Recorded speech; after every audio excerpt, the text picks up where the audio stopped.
contrató para que yo vendiera periódicos. Yo empecé a ser periodista a los 8 años, 7 años por ahí. Cuando escribí mi primera nota tenía yo 17 años. Después de Radio Casa de la Cultura, fíjate, tengo la oportunidad de coordinar en cuestión de comunicación la campaña del licenciado Álvaro Arceo. Alberto Arceo era el dueño de Tribuna. Sigue, bueno, lo que queda de Tribuna, ¿no? Muchos pensaron después que me vieron ya en Tribuna, que pues obviamente que el licenciado Arceo había pues hecho algo para que yo fuera para allá, pero la verdad es que no. Y entonces voy a Tribuna, hablo con el director Jorge González Valdés y le digo, oye, yo puedo escribir columnas, artículos y me pagas. Y entonces él me dijo, la verdad, a nadie le pagamos por escribir columnas ni artículos.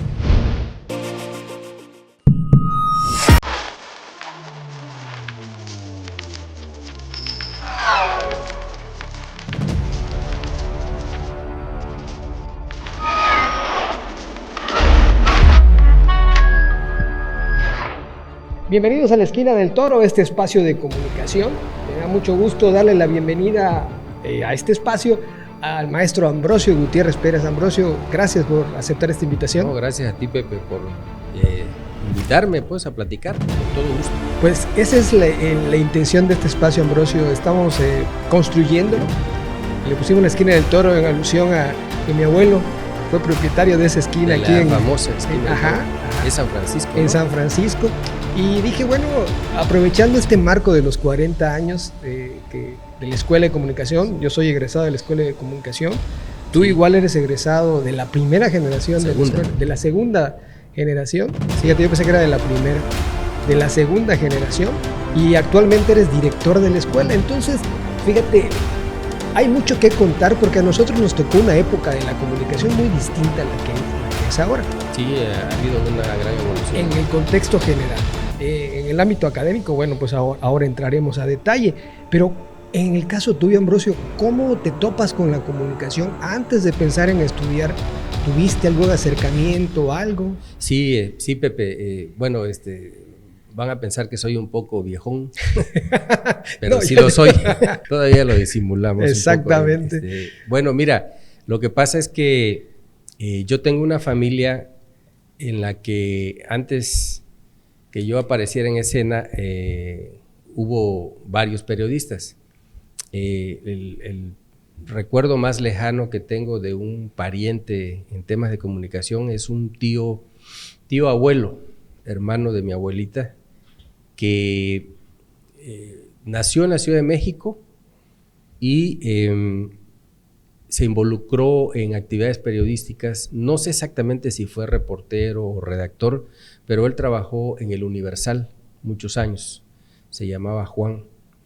Y luego, hermanos de mi mamá, mi tío Román, que todavía vive, mis dos tíos Joaquín y Miguel, que ya fallecieron, y mi tío Felipe, el más chico, que finalmente estudió para medicina, pero digamos que vivió involucrado en el ejercicio periodístico. Bueno, todos ellos de alguna manera se toparon con el periodismo y la comunicación y empezaron a ejercerlo. De hecho, yo empiezo a trabajar en el periodismo en Cárdenas, Tabasco, donde estudié la prepa, y mi tío tenía un semanario que se llamaba Realidad.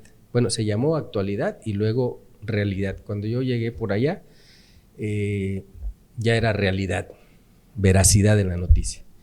Y ahí... ¿Cuántos años tenías? Tenía yo, cuando escribí mi primera nota, tenía yo 17 años. Híjole. Estaba yo en segundo año de prepa. Un día yo le platico a mi tío que el camino a la escuela, que era en la carretera Huimanguillo, Tabasco, y eran 2-3 kilómetros y luego había que entrar como 5 o 6 kilómetros en una ranchería que se llama El Bajío. Allá estaba la escuela, está hasta la fecha. Y entonces pues tomábamos un camión en el centro de la ciudad para ir a la escuela, pero esa carretera estaba muy mala. Y un día se lo platico a mi tío y me dice, ¿por qué no haces una nota? Y le digo, bueno, pues está bien. hice una nota. Pero así, hace una nota, pero... Sí, como Dios me dio a entender, ¿no? Pero bueno, tú ya al menos tenías una idea, ¿no? Bueno, yo ya veía pues porque él tenía una imprenta. Ya. Y en esa imprenta se hacía la formación manual que mucha gente de la actualidad no conoce o no conoció. Hacían, por ejemplo, las planas de los periódicos las armaban con letras de plomo. Sí. Tenían unas galeras, los formadores iban sacando palabra por palabra, letra por letra, sí. Y formaban todo. Bueno, pues yo conocí eso y entonces... sí, me ganaste. Y de repente me dice mi tío, pues haz la nota, e hice la nota y le gustó. Y de ahí en adelante ya me empezó a pedir que fuera yo a cubrir algún evento, iba yo a los 15 años, cosas que contrataba el medio, ¿no? Y ya ahí empecé, y cuando llega el momento, tercer año de prepa, de decidir qué hacer, para dónde jalar, pues yo decido, bueno, pues voy a estudiar periodismo, me gustó. Pero no había en Tabasco en esos años. En la UJAT no había periodismo y... Ahora, tú vivías tu familia es de Palizada, pero tú te ibas a Tabasco. Yo estudiaba en Cárdenas, Tabasco, porque estos tíos, hermanos de mi mamá, vivían allá desde muchos años antes. Así que yo pues ahí fui y bueno, pues pasó esto. Cuando llega el momento de decidir por la carrera, pues yo decido voy a estudiar periodismo, pero no había en Tabasco. Y unas vacaciones previas a terminar el curso, llega mi primo Rafael Vegalí a Palizada. Él vivía aquí ya en Campeche. Y en una comida ahí en la casa con mi mamá, de repente él me pregunta, ¿de qué vas a hacer? Bueno, pues voy a estudiar periodismo. Pero mi idea era irme a Jalapa, Veracruz, donde sí había en la Universidad de Jalapa. Y varios compañeros míos de la prepa se fueron a estudiar, no periodismo, pero fueron a estudiar contaduría, la mayoría de ellos. Bueno, entonces a mi primo se le ocurre decir, oye, pero si en Campeche acaban de abrir la escuela. O sea, ese año... sí, porque fue en el 84, 85. Acaban de abrir la escuela de comunicación. ¿Cómo? Sí. Y entonces lo escucha mi madre, que en paz descanse, y entonces te vas a Campeche porque allá vive tu tía, la mamá de Rafa, que también ya falleció. Y ahí hay quien te vea, y en Jalapa no conocemos a nadie, ya saben la mamá, ¿no? Sí, claro. Y terminé llegando a Campeche y pues ingresé, era la segunda generación. Empecé en 1985 y terminamos en el 89, pero cuando yo llegué aquí yo ya traía nociones de periodismo, ya escribía yo artículos y entonces me fue relativamente fácil involucrarme, empecé a participar en algunas revistas, por ejemplo, no sé si alcanzaste a conocer Colectivo, que era una revista de Roberto Iris. Ahí escribí una primera crónica que me publicó un maestro que teníamos que se llamaba Kalman Berebelji, nos daba historia mundial. Bueno, Kalman Berebelji nos daba historia mundial y entonces escribíamos cosas y le gustó lo que yo hacía y me invitó a participar en esa revista, que él estaba ahí. Entonces fui a hacer una crónica de una sesión, digamos, de un templo que se llama el Gólgota, que está aquí por la Comisión Federal. Sí, sí, sí. Entonces fui, hice una... Cuando eso ni edificio había, porque eso se fue construyendo poco a poco. ¿Cuál? El del Gólgota. Bueno, pues había pocas cosas. Exactamente, por ahí. Sí. Pero entonces fui y hice una crónica que le gustó a Kalman, él la checó y me la publicaron, ¿no? Por ahí debo tener esa revista. Pero Colectivo se acabó poco tiempo después, ya no siguió saliendo. Y ya me involucré en otras revistas. En la escuela conocí al maestro Jorge Martínez Lugo, que acaba de estar aquí. Claro. Él vive en Chetumal actualmente, es carmelita. Entonces él venía de la UNAM, de la UAM, perdón, y vino al gobierno de Abelardo como vocero junto con Julio César Zárate. Ellos dos venían. Sí. No quedaron como titulares, pero sí, digamos, Jorge Martínez era el segundo de comunicación social. El titular era Luis Cantón Cetina, que igual ya falleció. Bueno, pero Jorge creo que no estuvo muy a gusto, entonces apareció Radio Casa de la Cultura en el escenario y lo mandaron a Radio Casa de la Cultura como director. Y entonces él arma un equipo renueva la radio, le da un sentido, digamos, social, de comunicación, porque antes de él sí se hacían cosas ahí. Estuvo Pepe Bencomo. No, Ricardo, perdón. Ricardo, sí, mi tío. Que es tu tío, ¿no? Ajá, sí. Entonces, Ricardo le tenía una orientación cultural, un poco más cultural, de música, ¿no? Sí. Y Jorge la convierte en más comunicación. De hecho, creamos varios programas. Y entonces pero al final era como un laboratorio. Exacto, sí, no, claro. Radio Casa de la Cultura se convirtió con Jorge sobre todo. No sé si con Pepe, perdón, Ricardo, habían algunos. Yo creo que no todavía. No, yo creo que fue ya después. Con ya Jorge. con entra Jorge, entonces nos porque a mí invita, me tocó parte de eso ya. Yo en primer semestre ya entramos ahí, pero ya era con Ya no estaba Jorge. No, ya no, era... ya no recuerdo quién se quedó después. Creo que Juanita. Juanita estuvo un tiempo. Me parece Juanita que Rodríguez. Sí, bueno, fíjate, entonces Jorge crea un equipo ahí me da a mí la oportunidad de ser jefe de noticias. A Manuel Estrella, que es de la primera generación, sí. Lo hace jefe de programación, y a Juanita Rodríguez, que ya estaba, la hace jefa de producción. Y entonces ya se crean las áreas, se profesionaliza, digamos, aunque estábamos chavillos, ¿no? Sí. Pero ahí, que yo recuerde, por ejemplo, yo me llevé a Jorge Rueda, Gabriel. Gabriel ya estaba, ya estaba como locutor, pero me llevé a Willy Casanova, a Encia, que hizo prácticas, a Marbella Rodríguez, ¿quiénes más estuvieron ahí? El trompo, no le quería decir. Rafa Gutiérrez. Sí, Rafa Gutiérrez. Y varias muchachas más, Conchita Castro, Gloria Novelo, que en paz descanse, mi comadre. Hicimos un gran equipo. Y bueno, de ahí surgen pues muchos periodistas pues que han destacado, ¿no? A lo largo de estos años. Ese fue un gran laboratorio, gracias a la iniciativa, a la generosidad de Jorge Martínez Lugo, porque también nos daba clase, ¿no? Sí, así es. Entonces, bueno, confió en nosotros.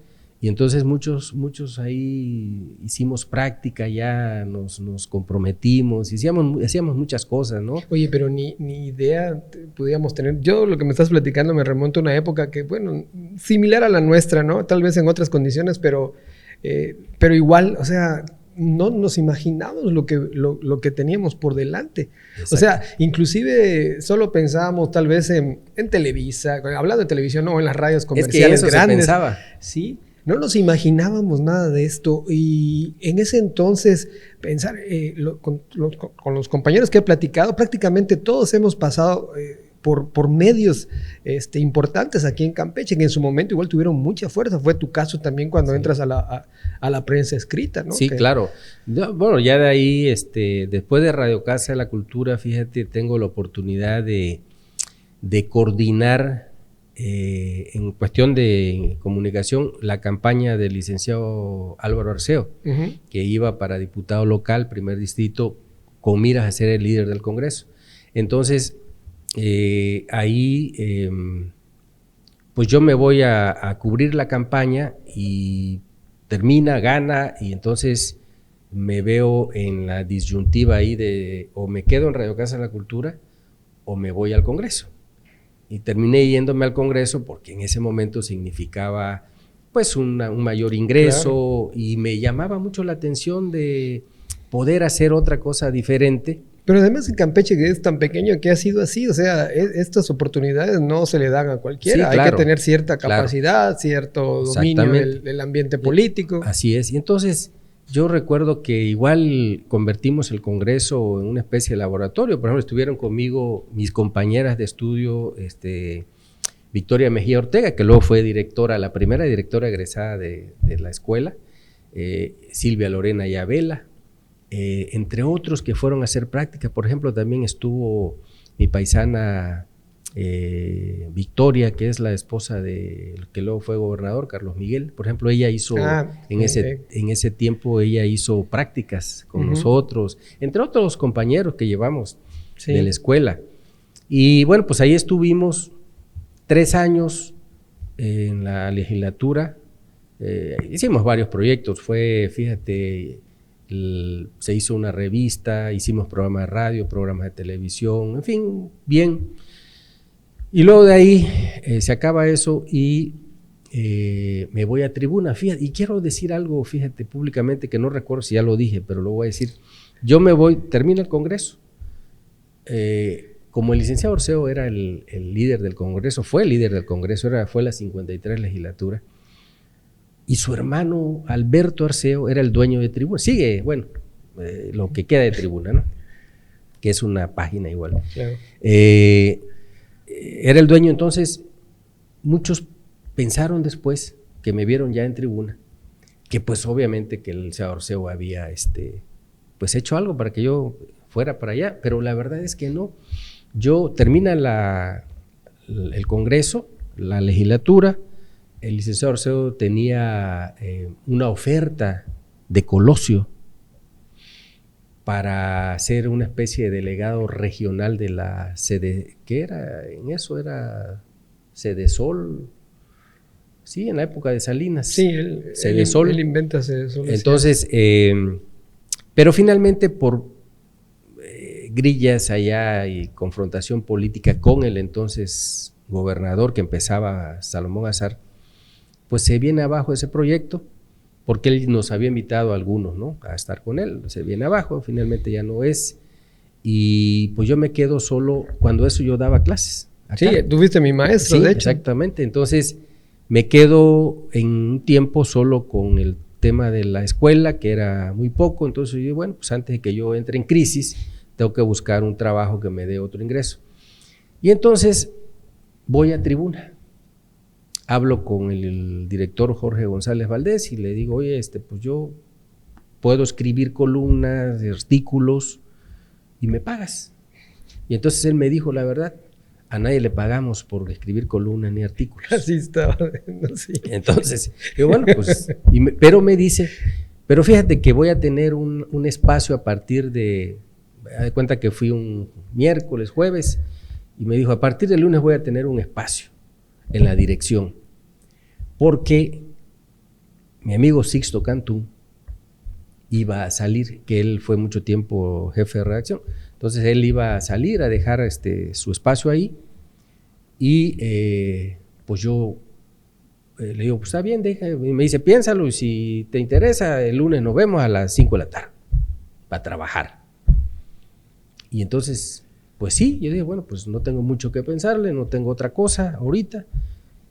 Y me fui a Tribuna y como ayudante de la dirección. Estuve ahí unos años, luego fui jefe de información, luego llegué a ser subdirector, que en realidad esos cargos en Tribuna oficial, o sea, se hacían lo asumíamos en la práctica, claro, pero oficialmente no existía. No existía, claro. Había puro redactor. Entonces, bueno, por cuestiones que ya sí sabes, de cuestiones fiscales de la empresa. Claro, pero además la talacha era pareja. Ah, sí, claro. Sí, entonces, pues ahí yo me metí a Tribuna 16, 17 años de mi vida. Y luego hice otros 4 o 5 en Telemar. Oye, pero estábamos hablando que era la época, una de las épocas, no digo la más fuerte, porque a lo mejor antes igual en los 80s, pero fue una época muy, muy, muy fuerte del periódico, o sea, tenía mucha fuerza. Sí, claro. Pues tanto Tribuna, en la parte periodística como en la parte política. Claro, Tribuna era la Biblia de Campeche. Los domingos, bueno, pues todo el mundo compraba... Para leer el expediente. Y estoy seguro que tú estuviste allá. Yo estuve haciendo expediente varios años con el profesor Rafael Barrera. Así es. Entre los dos. Cuando él se va por cuestiones de enfermedad, me quedo haciéndolo un tiempo y luego Lorenzo Chin y yo seguimos haciendo hasta que aparecía nuestro nombre, hasta que ahí un incidente interno nos hizo pedirle al director que pues quitara nuestros nombres. Claro. Y entonces ya el periódico absorbió la responsabilidad absoluta de la columna, aunque nosotros la seguimos haciendo durante muchos años. Y bueno, pues hasta que me quité de ahí, me fui a Telemar como jefe de noticias, estuve ahí hasta de conductor, que con trabajo hablo, pero bueno, hasta de conductor la hice ahí. Y bueno, fue también una etapa bien hasta que, pues yo ya tenía en eso, pues era el 97, no el 97, era el 2009 que entró Fernando Ortega. Fernando Ortega era mi amigo personal, lo sigue siendo, de muchos años atrás, ¿no? Y entonces yo estaba en un momento de mi vida profesional, en esos momentos que dices, ya necesito cambiar de aire, ¿no? Necesito un cambio. Sí, generar un cambio. Después te estoy hablando de 17, 18 años, ¿no? Con la misma empresa. Pues entonces... dándole con todo. Sí, todo. Bueno, es que bueno, ahí asumí así. Fue claro. Que algo que hicimos. Pero es que todo ese aprendizaje, claro. Al final de cuentas era el periodismo de esa época. Y eso que estamos hablando de un estado pequeñito, pero era la esencia. Mira, yo me asombro, del periodismo en el país. Fíjate, yo me asombro de ver números. Cuando nosotros estuvimos por ahí, por Tribuna, por ejemplo, era el periódico de mayor influencia, penetración en el Estado.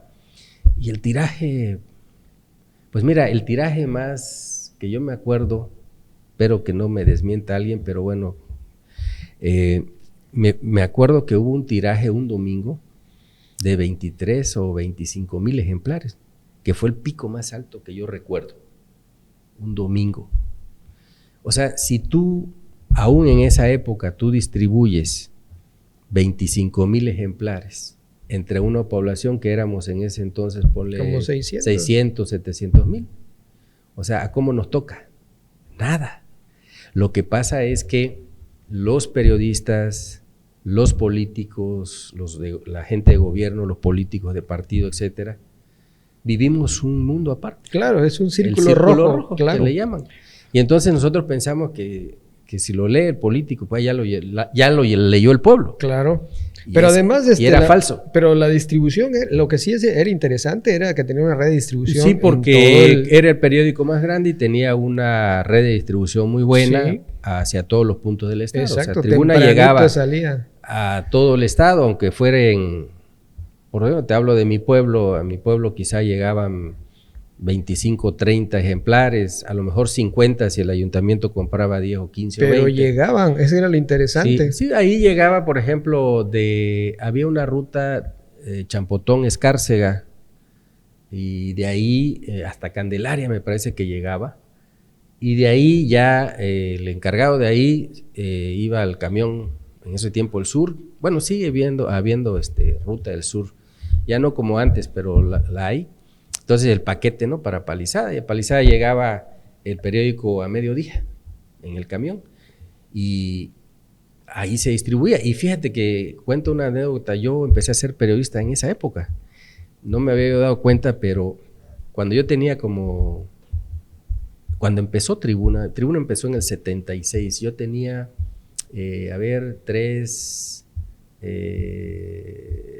como 8 o 9 años.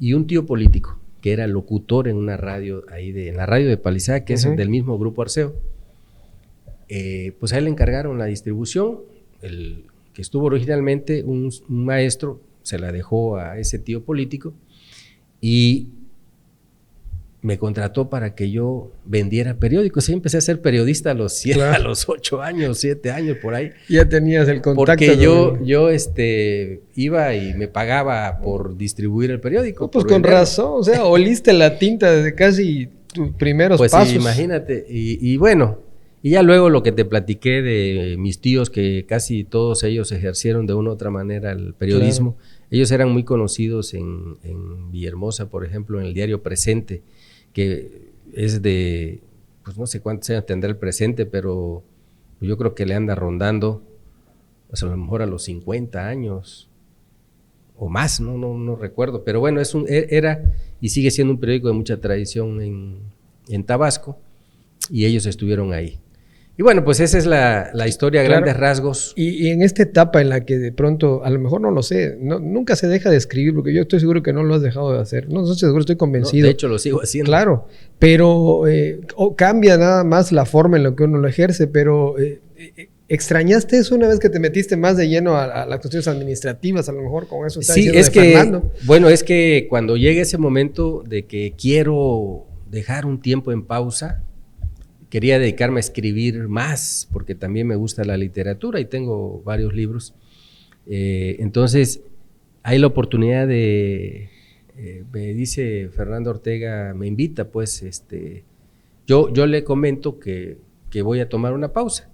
Y entonces, él me invita, me dice, oye, ¿por qué no me ayudas en algo? Y le digo, no se te vaya a ocurrir que yo vaya a comunicación social, porque pues es lo mismo, ¿no? Entonces, o peor. Entonces me dice, no, o sea, ya te diré, ok. Y entonces, un día antes de que él asumiera el gobierno de Campeche, me invita a su casa. Estaba en ese momento con el exgobernador de Tabasco, uno gordito, ya se me olvidó el nombre ahorita. Sí, igual a mí. Bueno, ahorita nos vamos a acordar. Y me habla, y llego ahí a su casa y me dice, oye, quiero que me ayudes en la unidad de análisis estratégico y prospectiva. Así se llamaba un área de nivel subsecretaría que estaba en la creada Secretaría de Administración, que ocupó Gabriel Escalante, y había como 6 o 7 unidades de planeación, de organización y de la que me dio a mí, entre otras. Y bueno, y ahí pues me fui casi 4 años. Me dio la oportunidad de conocer la administración, de sufrir lo que es la burocracia estatal, porque pues era de repente un día que en la iniciativa privada todo se tiene que resolver por los costos y sobre todo si estás en un periódico, o sea, no se puede quedar nada para mañana. Y en la administración pública sí, se puede quedar para mañana, para pasado o para dentro de un mes. Claro. Yo me acuerdo que un día le digo a una secretaria, faltaban lápices y cosas así, ¿no? Ya me voy. Sí, pero entonces hicimos un oficio, a ver, hay una requisición de material. Lo firmé 20 minutos antes de las 3 de la tarde. Y se va la muchacha a administración que estaba, no sé si sigue estando en el edificio de enfrente que se conoce como edificio Lavalle. Sí, ahí está finanzas. Y administración está, bueno.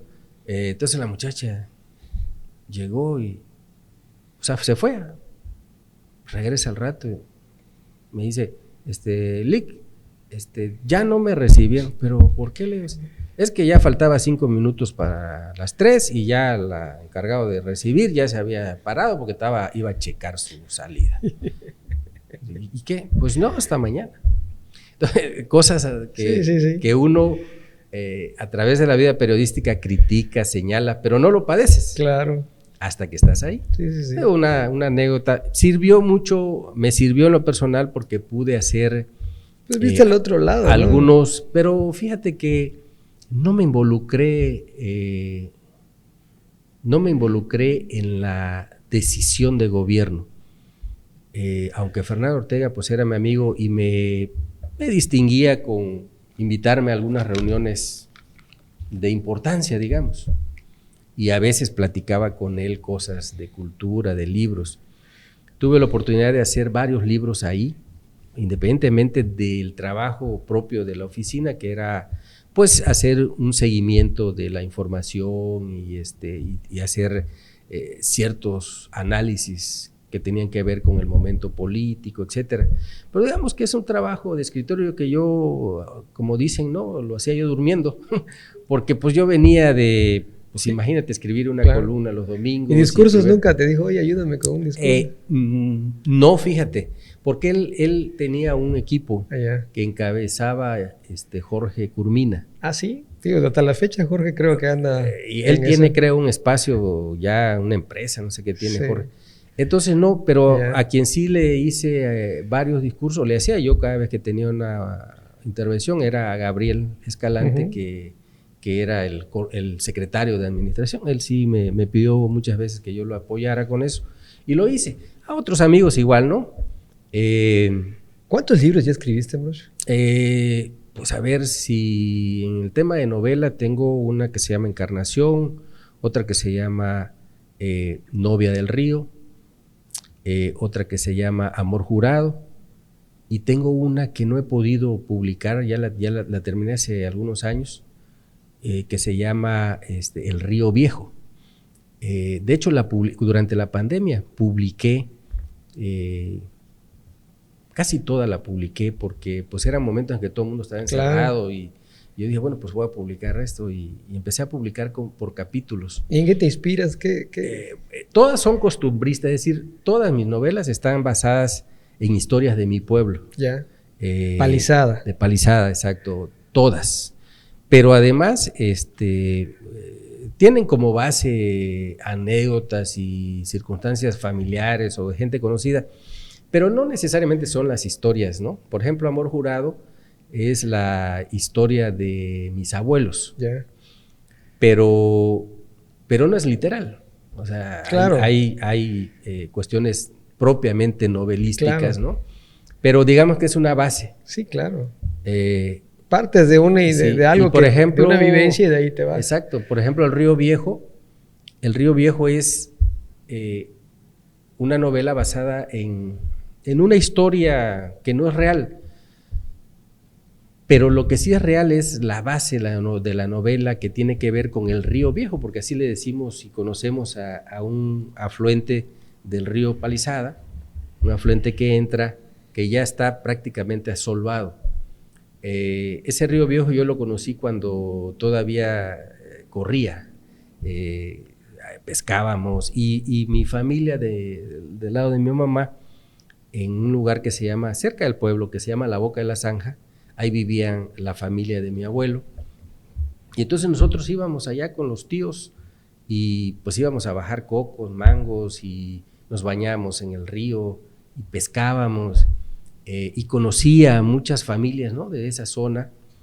Y entonces el Río Viejo es como un homenaje a toda esa gente, al propio afluente, porque el afluente se seca, y entonces la novela deriva en una especie de connotación ecologista, ¿no? Uh-huh. O sea, el hecho de que el río se secara, que nadie le pone, o muy pocos le ponen atención, sigue asolvado. El hecho de que nosotros mismos, por ejemplo, hemos ido devastando el planeta, porque convertimos los bosques, las selvas, las convertimos en terrenos para el pasto del ganado. Entonces, con todo eso contribuimos, ¿no?, al deterioro ambiental, y bueno, pues nosotros, esa novela más o menos tiene esa connotación. Es la que no tengo impresa, pero además tengo un librito que creo que ha sido el más exitoso, que se llama La mujer que pierde hombres. Es un rescate de leyendas de mi pueblo. Y nosotros le llamamos a la mujer que pierde hombres. Para nosotros en esa época era lo que equivale al Ixtabay por acá. Claro. Entonces hay una historia ahí que nos contaba mi abuelo, ¿no? Y bueno, pues yo la narro ahí, entre otras historias que me contaba mi mamá, mi abuelita. Y ese librito se presentó aquí en Palizada, se presentó aquí, y tuvo mucha demanda en las escuelas, fíjate, aquí y en Palizada. De hecho, todavía hasta la fecha me dice mi hermano que de repente le preguntan, ¿no?, que si la tengo, y en realidad pues me quedarán 1 o 2 ejemplares. Oye, pero no la has digitalizado. No, fíjate, tienes que digitalizar. No la he digitalizado. Todas, porque prácticamente también se pueden vender ya. Sí, fíjate, empecé a hacerlo. Le pedí ahí a una muchacha que me apoyara, luego ya no pudo, y ahí se quedó el proyecto. Pero sí tengo ese proyecto personal de digitalizar todo mi trabajo, porque además de esos que te digo, hice un rescate, por ejemplo, de la poesía de Manuel García Jurado, que era paliseño, el poeta mayor le llamaban, ¿no?, el poeta mayor de Campeche. Hice un rescate de un libro muy, muy bonito, ¿no?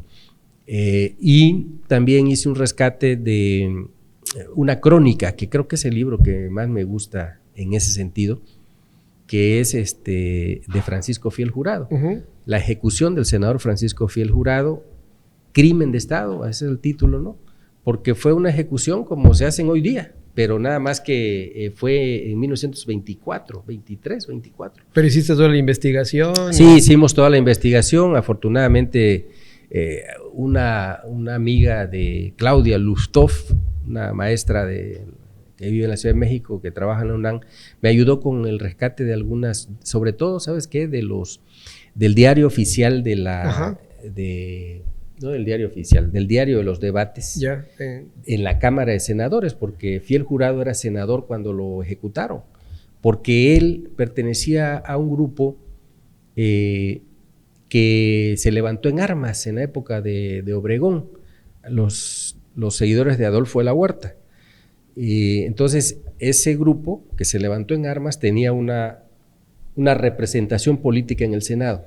Nuestro paisano era parte de ese grupo. Y en el Senado estaban por aprobarse los llamados tratados de Bucareli. ¿Qué eran los tratados de Bucareli? Una concesión, sobre todo al gobierno de Estados Unidos. Te lo digo así rápido. Si tú eras ciudadano norteamericano, como ya había terminado la revolución, entonces tú decías, no, yo en la revolución perdí una casa. Y esos tratados autorizaban que el gobierno de México se obligaba a pagar los daños causados, por ejemplo, ¿no? Un saqueo disfrazado. Exacto. Entonces, ¿por qué lo hizo Obregón, que era el que dominaba? Claro. Porque ese levantamiento de los de la huerta, de huertistas que le llamaba, pues estaba ahora sí que socavándolos, y entonces ellos necesitaban armas, pertrechos que Estados Unidos les estaba dando. Claro. ¿No? Entonces, bueno, Estados Unidos ya sabes que decía don Porfirio, le atribuyen, ¿no? Pobre México, tan lejos de Dios y tan cerca de Estados Unidos, ¿no? Entonces esa es nuestra maldición. Y bueno, pues como se oponían a que el Senado aprobara esos tratados, porque hacían estrategias, por ejemplo, se salían y rompían el quórum, por ejemplo, ¿no? Claro. Y entonces esa crónica que hago de la ejecución empieza con fíjate, encontramos un anónimo donde amenazan de muerte a Fiel Jurado. Lo amenazan en la mañana, media mañana, mediodía, alguien le lleva el anónimo, donde dice que lo van a matar. Y él sale del Senado, hay 2 o 3 versiones, pero sale del Senado, se reúne con 2 o 3 compañeros, les enseña el anónimo y se va para su casa. Llega a su casa y lo engañan que lo hablaba el general Joaquín Musel, me parece, que era su jefe, porque él había sido secretario de gobierno aquí, en ese gobierno. Entonces le dicen que lo está hablando y él sale y en la esquina lo ejecutan, pistoleros. Pero ya había tenido amenazas de gente vinculada con Morones. Morones era el líder obrero de la época, antes de Fidel Velázquez, y pues era como una especie de grupo de porros, claro, gangsteril, al servicio de Obregón. Y bueno, lo había amenazado unas semanas antes, a 2 de sus compañeros los habían secuestrado. O sea, la cosa es que terminan ejecutándolo. Entonces, toda esa historia, que es interesantísima, pues por todos los enredos que digo, no, sí, nada lejano de lo que sucede en estos días, porque la política sí se lleva, pero de todas maneras el interés es de que es un paisano tuyo, una gente que ha destacado. Y entonces él, de hecho, el Instituto Campechano el año pasado me hizo una edición. Sí, recuerdo. Porque pues él fue estudiante aquí. Claro. Fue un hijo del Instituto Campechano. Entonces, bueno, es parte de la historia, hay mucha historia perdida y bueno, que te has dado a la tarea. Fíjate que cuando estuvimos ahí en el gobierno de Ortega, pudimos rescatar la historia de varios personajes campechanos, ¿no? Por ejemplo, la del doctor, ¿cómo se llama? Del hospital Manuel Campos, por ejemplo, entre otros, ¿no? Personajes que pues ahí olvidados un poco de la historia y tuvimos la oportunidad de hacerlo. Y bueno, ya de ahí, después de estar un tiempo en esos casi 4 años en el gobierno Ortega, bueno, pues yo renuncio, me voy a apoyar a un amigo y finalmente regreso al periodismo, ¿no?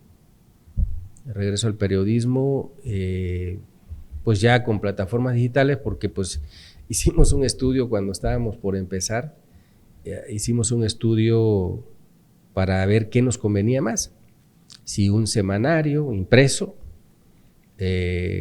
o estar en una televisión como se estilaba hace unos años, que todavía en cable, ¿no? Se veía mucha televisión en cable. Y no, pues ya los impresos estaban liquidados,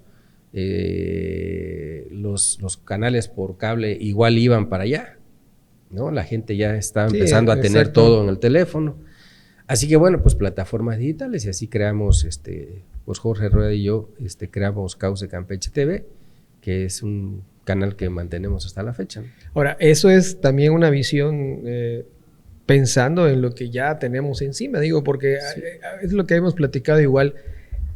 Tienes que estarte adaptando constantemente, sí. O sea, el periodismo, la comunicación sobre todo, pero igual el periodismo. Yo te diría que sí, claro, hemos tenido que adaptarnos, y yo no sé si estuviste en la ceremonia oficial que tuvimos aquí el 13 de septiembre, en mi oportunidad de dirigir unas palabras, hablé precisamente de eso, de la fortuna que tenemos algunos de vivir las transiciones. Claro. Vivimos la transición nosotros del periodismo empírico al periodismo profesional. Así es.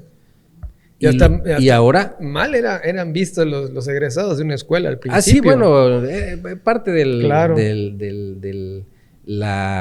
¿Qué nos van a enseñar si nosotros ya lo aprendimos? Sí, parte todo? De la adaptación, claro. ¿No? Del medio. Sí. Pues sí, irrumpimos puros muchachos que estábamos terminando la carrera, que traíamos ya formas diferentes de ejercer el periodismo.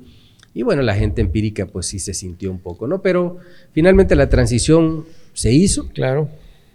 Y nosotros la vivimos. Y ahora estamos viviendo la transición del periodismo tradicional a las plataformas digitales, sí. ¿No? Entonces, pues son dos transiciones que ya vivimos. Con todos sus vericuetos de escribir en máquina, después la computadora, después sí, claro. Estar en la inmediatez de las redes sociales. Exactamente. Porque no se quede en las plataformas, oye, hay que estar vigentes. Si uno quiere estar vigente, tiene que entrarle a lo que hay nuevo. O sea, sí, claro. Hoy vemos que hasta el Facebook ya es para viejitos. No, bueno, ya todo el mundo está, ¿no? Hay que estar en el TikTok y bueno. Sí. También hay un proceso interesante, Ambrosio, las juventudes actuales, algunos he escuchado que pues desdeñan un poco de la escuela, o sea, dicen, bueno, si esto es una herramienta que me permite comunicar, pues ¿para qué estudio, no? Piensan en que a lo mejor ser famoso, ser influencer, con eso ya lo resolvieron. Sí, estamos en una etapa también de transición de las plataformas digitales a más nuevas formas de comunicar, que tiene que ver con lo que acabas de decir, con la inteligencia artificial, y con ese avasallante mundo que tiene cautivados a los jóvenes. Les parece, muchos ya no vivieron la etapa de los libros, uh-huh. Los estudiantes de hoy. Sí, ya no. Entonces, no conocen las bibliotecas, o sea, no investigan en libros porque ya no es necesario. Entonces eso los ha alejado de conocer las formas tradicionales de comunicación. Sin embargo, fíjate, hoy estamos viendo en la escuela que estamos en un proceso de cambio de la malla curricular, del plan de estudios, pues. Entonces, la investigación previa arroja, por ejemplo, que las empresas, todavía hoy, lo primero que piden para contratar a un egresado es que sepan redactar y que tengan buena ortografía, fíjate. Sí, algo básico, todavía lo comentábamos hace poco. Bueno, entonces, pues eso nosotros nos obliga a reforzar esa parte, totalmente. Independientemente de que tenemos que combinarlo con las nuevas formas de expresión, ¿no? La inteligencia artificial, por ejemplo, que bueno, nos va a llevar quién sabe hasta dónde. Sí, pero yo estoy convencido de que la inteligencia artificial no te enseña a hablar y no te enseña a escribir. Lo que pasa es que la avalancha que tienen los jóvenes y no haber conocido lo que nosotros conocimos, entonces, bueno, pues están ahí, dicen, bueno, pues eso no lo conocí. ¿Qué es? ¿Qué fue? No lo sé. Sin embargo, hay cosas de la comunicación, del periodismo sobre todo, que van a seguir estando vigentes. Totalmente. Y pues tenemos nosotros que hacérselos entender, que platicárselos de alguna manera o de forma diferente, pero tienen que entender que no hay comunicador completo si no sabe escribir. Claro. Que no hay comunicador completo si no tiene buena ortografía, independientemente de que en un teléfono puedan hacer muchas cosas. Entonces, tenemos que volver un poco a esa parte que nosotros nos enseñaron, que es, bueno, cómo se acentúa una palabra, ¿no? Cuáles son las graves, las esdrújulas, sobresdrújulas, etcétera, porque es necesario. Y yo creo que con el paso del tiempo, yo estaba viendo hace poco que en Europa hay algunos países que están regresando, por ejemplo, a los libros, porque entonces ya se dieron cuenta que el teléfono, los iPad y todo lo que tienen los chavos ahora en la escuela, les produce, además de daños físicos, están metidos todo el día en el teléfono, en una computadora, etcétera. Además de esos daños físicos, les cercena la capacidad de entendimiento, de discernimiento, de análisis. Todavía hoy veía algo sobre eso, una doctora que explicaba esa parte, ¿no? Entonces tenemos que regresar de alguna manera a que lean, a que aprendan ortografía, a que aprendan cómo se redacta. No sé si te tocó aquella época que, bueno, una cosa es escribir una carta, por ejemplo, un oficio, o que una nota, un artículo. Sí, reportaje. Pasamos por todo, claro. Entonces, tenemos que regresar de alguna manera a eso, porque te insisto, todavía hoy una empresa, para contratar a un egresado de comunicación, dice, bueno, a ver, tienes que saber escribir, si no, ¿cómo te contrato? Claro, porque además nosotros lo vemos todos los días. Ejercemos la profesión en diferentes modos. Ahorita las cuestiones de audiovisuales, estamos metidos en esto, pero si no tenemos una idea clara, ¿qué es lo que a veces pasa? Que yo siento que hoy la inmediatez nos obliga a agarrar el teléfono, ya grabamos, le ponemos nuestra voz y ya está. Sí, ajá. Pero eso es muy improvisado. Entonces, si quieres hacer algo planeado, pensado, tienes que escribirlo. Claro. Y es lo que también nosotros aprendimos. Claro. Hasta hacer un guión. La mejor película del mundo no nace en la cabeza de alguien, sí, pero hay que escribirla. Claro, claro. Y partiendo de ese guión, exactamente, entonces nace todo. Y eso sí es cierto. Yo pienso que tiene que ser a través del convencimiento. Pero sí es importante, yo lo he comentado en varias emisiones con los compañeros, que no podemos enseñar el aula, la escuela. O sea, siento que la escuela es como la familia. O sea, y así como la otra vez escuché que igual lo decías, la escuela, y qué bueno que así esté aquí en esta escuela hoy, que está cumpliendo 40 años, que se retoma esa esencia de decir, oye, somos una extensión de la casa. Sí. O sea, y tenemos que nosotros pensar que ustedes en el momento que están acá son casi como si fueran unos hijos para nosotros en lo que dura su enseñanza. Claro. Y procurar la formación con valores, con principios, que exista la ética, que exista el pensar en que cuando uno está frente a un micrófono, frente a una cámara, tiene una responsabilidad. Exactamente. Y no nada más salir a decir estupidez y media, ¿no? Tratamos, y también hacia eso avanzamos ahora que te dije que estamos precisamente en el proceso de renovación de la malla curricular. Estamos en eso, tenemos que cumplir con lo que nos marca la investigación, pero también hacerlo atractivo para los jóvenes, porque todas las carreras, incluyendo esta de comunicación, ciencias de la comunicación, tienen etapas de éxito y etapas sí, claro, de bajada. Todas las escuelas de comunicación de este país, no sé si del mundo, pero de este país por lo menos, están en esa etapa, una etapa de bajada, porque han surgido otras carreras, como en su momento Derecho, como en su momento Ciencias Políticas, Ahora, por ejemplo, en el instituto está muy de moda gastronomía. Sí. Sí, lo vimos. Entonces era muy diferente, o sea, sí, era abismal la cantidad de alumnos sí, que quisieron entrar a gastronomía que los que quisieron entrar entonces, a comunicación. Porque pues está un poco de moda, los chavos a lo mejor piensan, o no sé si de acuerdo con sus papás, que esa es una carrera de futuro. A lo mejor muchos no les gusta exactamente eso, pero dicen, bueno, piensan en la utilidad de la carrera, ¿no? Y bueno, pero nosotros estamos tratando de decirle también a los padres de familia, a los alumnos, a los muchachos que están en prepas, ¿no? Nuestro campo no es solo el ejercicio periodístico. Claro. O sea, hay mucho campo en el mundo de la comunicación, y lo que está ocurriendo ahora con las nuevas tecnologías, con las plataformas, etcétera, es que permite, esa es una de las ventajas frente a otras desventajas.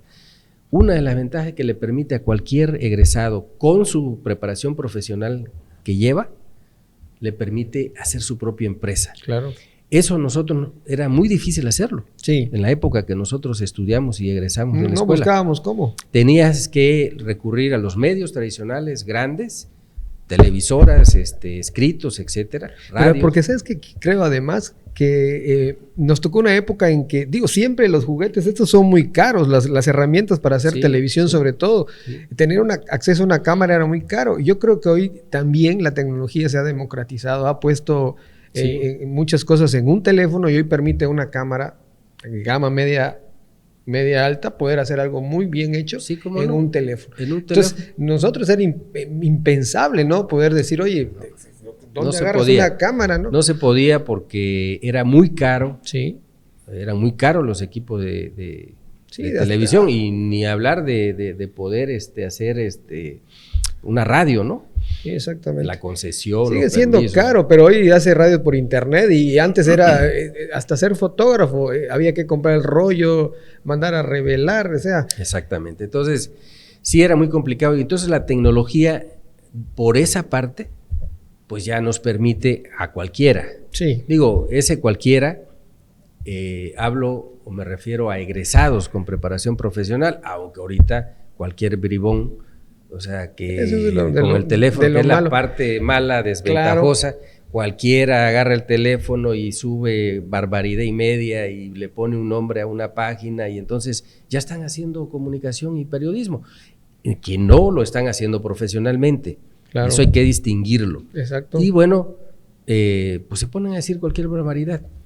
La diferencia, pues con nosotros y con los egresados de esta escuela y de otras, es que, bueno, sales preparado profesionalmente y sales con principios, con ética, con responsabilidades que tienes que poner en práctica, ¿no? Claro. Para hacer una distinción profesional y alguien que también tiene la misma oportunidad de recurrir al medio, pero pues que lo hace como Dios le dé a entender, o simplemente para tratar de ganarse unos pesos o de... Sí, en fin. Lo hemos estado comentando, nunca está de más, es importante hoy, las herramientas ahí están al alcance de todos, lo que tú dices hoy lo escucha el mundo, esa es una gran ventaja, sí. No se necesita tanto el que te vayas a una estación de radio, una estación de televisión, eso es lo importante. Lo otro es el aprendizaje, regresar, como dices tú, a las bases, ¿no? A lo que verdaderamente te nutre, que es utilizar bien el lenguaje, expresarte bien, darte a entender, a través, dices que puedas diferenciar entre una carta, un oficio, después ya vas entrando a la esencia de una nota, una crónica, que se ha perdido igual el realizar crónicas. Afortunadamente todavía hay gente que se esmera en hacerlas. Sí, como no, hay algunos claro. chavos o gente que todavía hace crónica, aunque, por ejemplo, este año quedó desierto el premio de crónica. Sí, hombre, y el que ganó el reportaje es un excelente, ¿cómo se llama? Reportero que hace crónica, ¿no? ¿Quién? Marcos. Ajá, Marcos sí, hace unas excelentes crónicas. Sí, cómo no. Sí. Y bueno, pues nosotros aquí... Ahora, hay que pensar, fíjate que la otra vez me quedé con las ganas de comentarlo, aprovecho el espacio para externártelo ahora, que igual yo creo que es importante que el premio se siga fortaleciendo. Yo no sé si, como decías tú, si en lo económico se va a seguir o no, pero el estímulo yo creo que es importante, el que haya este interés de poder presentar proyectos cada día mejor, ir incrementando algunas categorías nuevas, como por ejemplo pensar en documentales o pequeños documentales de las redes, los podcasts, sí, que hoy también pueden tener. Yo no estoy convencido, hay mucha información muy valiosa. Sí. De hecho, el premio que se dio, hubo uno de trabajos en plataformas, sí, ¿no? Sí.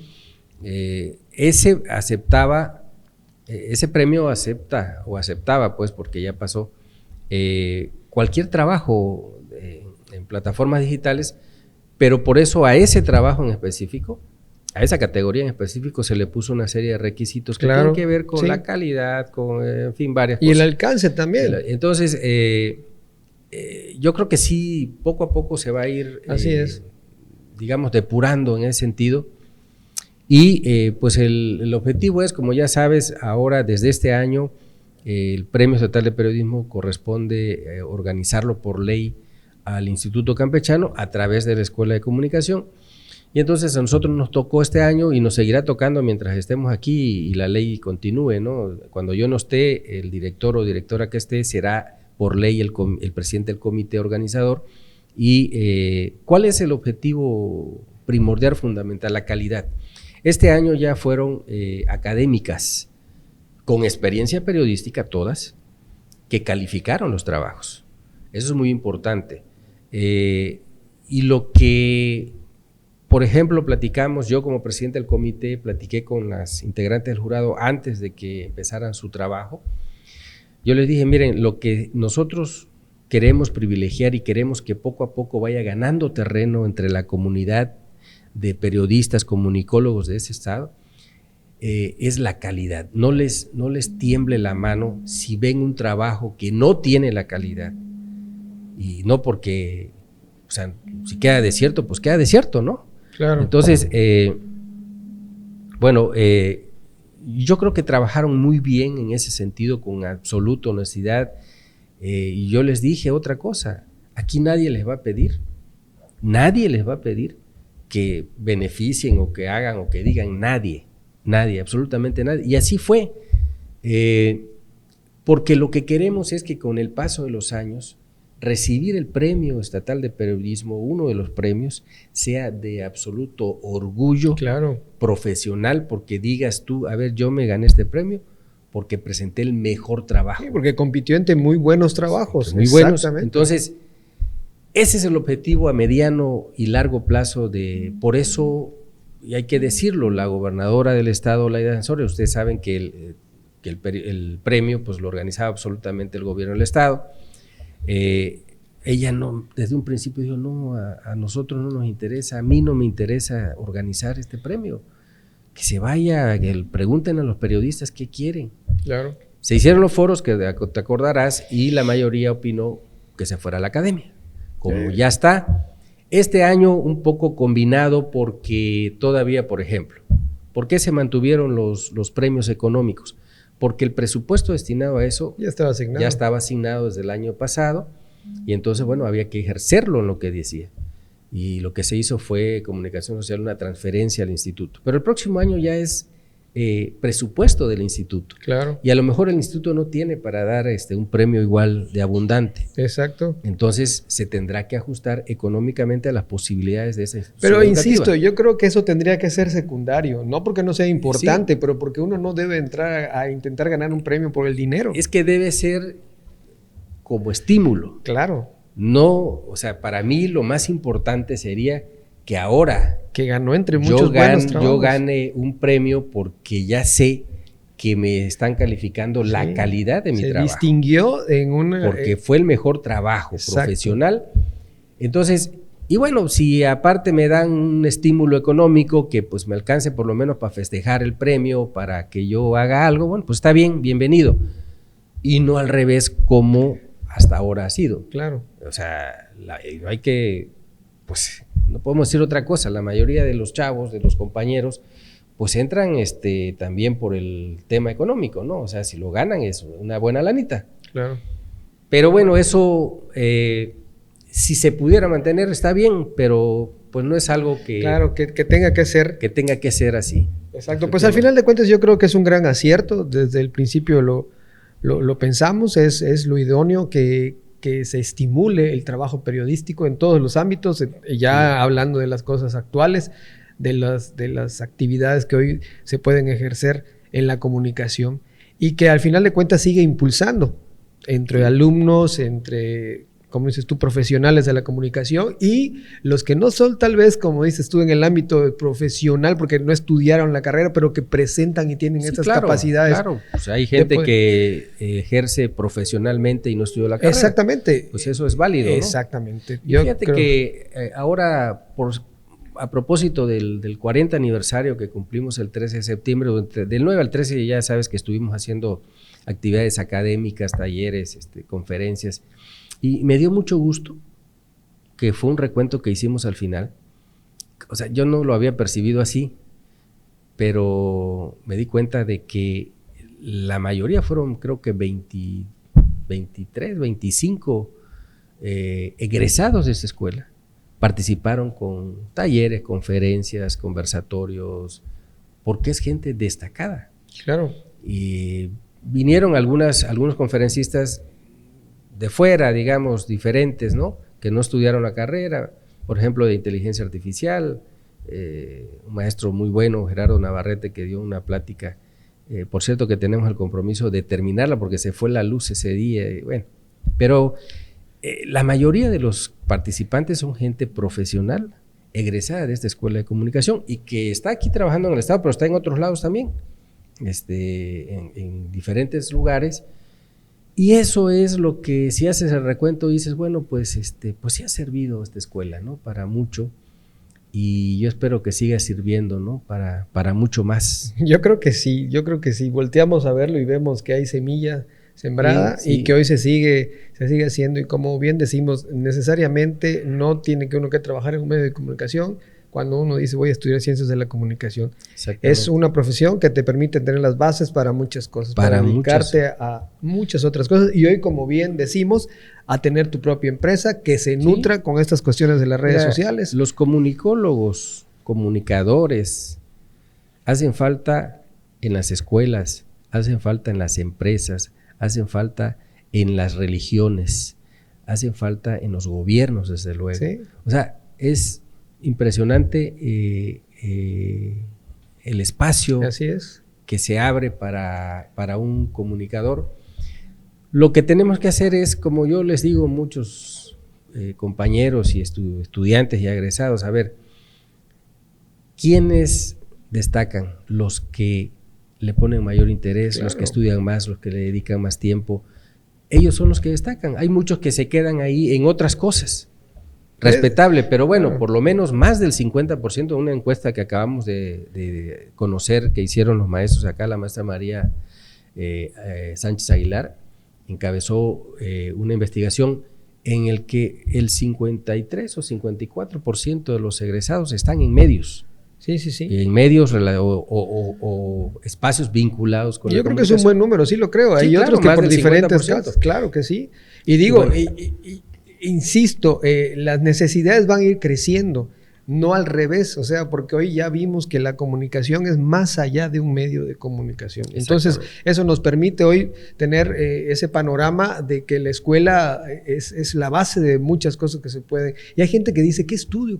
Bueno, pues puedes estudiar muchas cosas, pero si te interesa un ámbito muy abierto, pues ahí está la comunicación. Yo creo que la escuela tiene futuro. Sí, yo creo que sí. Es importante que igual lo comentemos, ¿no? Y alentar a estos muchachos que hoy se interesan de la comunicación a través de tener un TikTok con su Instagram, de que pues esta escuela es una opción, de que le dará bases para hacer muchas cosas. Y a mí me da mucho gusto haber iniciado este proyecto hablando de la escuela, platicando con un maestro alumno egresado también de aquí ya con mucha experiencia como tú, Ambrosio, y que seas prácticamente el padrino de este proyecto que espero que dé para largo. Te agradezco y ojalá sea bueno el padrinazo.